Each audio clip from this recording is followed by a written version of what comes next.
Hello and welcome back sa channel po natin na Liz Nurse Organist. Ang topic po natin ngayon ay mga dahilan kung bakit nahihirapang muling mabuntis ang mag-asawa matapos na sila ay makunan or ang babae ay makunan or malaglag ang baby yon. Bakit nahihirapang mabuntis ulit ang babae after that episode? So pag-uusapan po natin yan. So sana stay in the end para matuto po kayo. So tanong ko lang, may kilala ba kayo or kayo mismo ba ay naka-experience po na mawalan po ng baby kahit mga ilang buwan pa lang, nakunan po kayo or may kilala po kayo at ano po yung naging impact sa kanila? Please comment down below po. Bago po tayo magpatuloy, sana i-like, share, and subscribe nyo po ang channel natin. Click nyo po yung notification bell para updated po kayo sa mga susunod pa pong mga uploads po natin. Mahalaga po kasi yun mga ka-listeners. Ang mga topic ko po sa channel na ito ay more on mga topics tungkol sa sexual health, paano tumigil sa sigarilyo, alak, bawal na gamot, at mga random vlogs. Sana po ay supportahan nyo po ang maliit ko pong channel.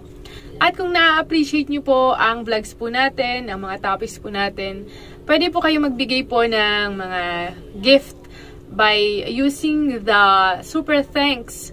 Pwede nyo pong i-click yan, hanapin nyo po yung super thanks. Kapag poabot po kayo ng regalo sa inyong lingkod, pwede po at magamit din po natin yan sa pagtulong sa ating kapwa.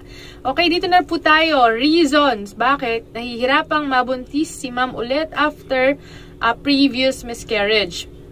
First po, emotional and psychological factor.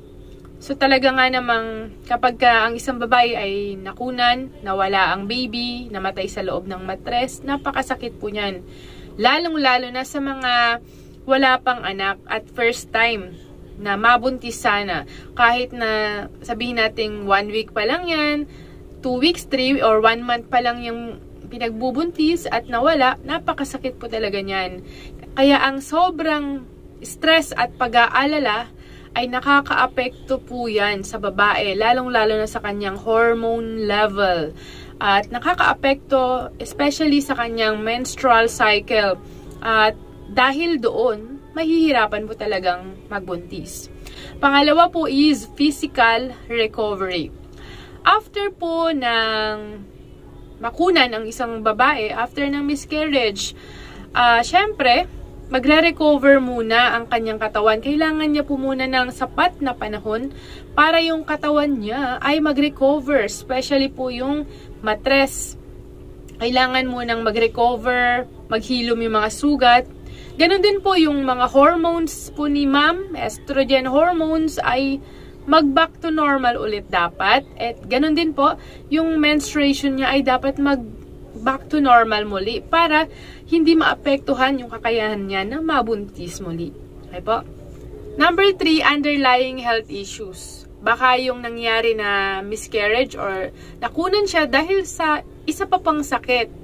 Katulad po na baka meron po siyang problema sa fertility issues like PCOS. Baka meron po siyang ganon. Or problema sa thyroid or may problem pala yung reproductive organs niya, yung reproductive tract niya. So, lahat ng yan is makaka-apekto yung mga sakit na yan or problem na yan, issues na yan sa reproductive organ, makaka-apekto po sa kakayahan niyang muling mabuntis. Okay po? Number 4, edad, age. So, alam naman po natin na laganap po talaga na sinasabi na kapag ang babae ay nagkaedad, ay bumababa yung kakayahan niya na magbuntis. Lalong-lalo na kapag 35 and above, unti-unting bumababa yung chance niya na mabuntis, especially kung siya ay humantong sa edad na 40 years old pataas. So kapag kayo po ay nabuntis ng kahit na line of 40s na kayo, napakalaking biyaya po niyan para sa inyo.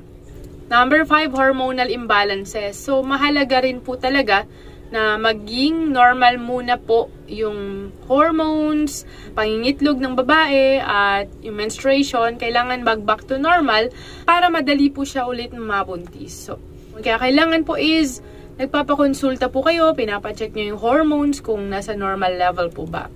Number 6, scar tissue. Ano po ito? Ito po yung peklat na dulot po ng previous na pagbubuntis.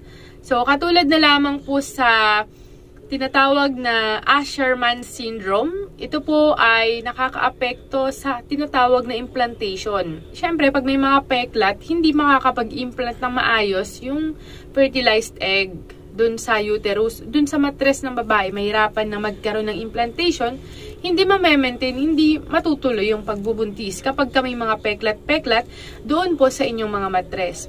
Okay. Lastly, number 7, partner's health. Ibig sabihin, hindi lang yung babae lang ang titignan natin. Dapat tignan din po natin si sir. Kailangan si sir ay nasa malusog na pangatawan din po. Walang anumang problem. Normal yung kanyang mga semilya, yung parameters, yung bilang, or yung quality at quantity ng kanyang sperm ay malulusog at healthy. So, ibig sabihin, hindi lang si babae ang dapat i-check, pati si lalaki din ay nagpapakonsulta. Para po, alam natin kung nasaan ang problem at magawan po natin ng paraan habang maaga pa. So, napakahalaga po pala na sa mga mag-asawa, lalong-lalo na kung sila ay nakaranas po ng previous miscarriage, nakunan po dati ang babae at gusto na ulit mabuntis, napakahalaga yung pagpapakonsulta sa mga health experts, sa mga professionals like OB-gynecologist, urologist, endocrinologist, para matulungan po nila kayo kung saan yung problema para magawan po agad ng solusyon. Tsaka hindi lang po sa physical, kundi pati na rin po sa mental health po natin. Kasi lahat po ng yan ay pwedeng maging dahilan para hindi or mahirapan na mabuntis ulit ang girl, ang babae. Mga kababayan po natin na nabuntis na, nakunan, and then struggling, nahihirapan pa rin po na mabuntis ulit. So, sana po ay magpakonsulta po kayo sa inyong mga doktor para malunasan po ang inyo pong mga issues or health concerns. Tandaan po natin, prevention is better than cure. Ingat po kayong lagi and mahal ko po kayong lahat. Bye-bye po.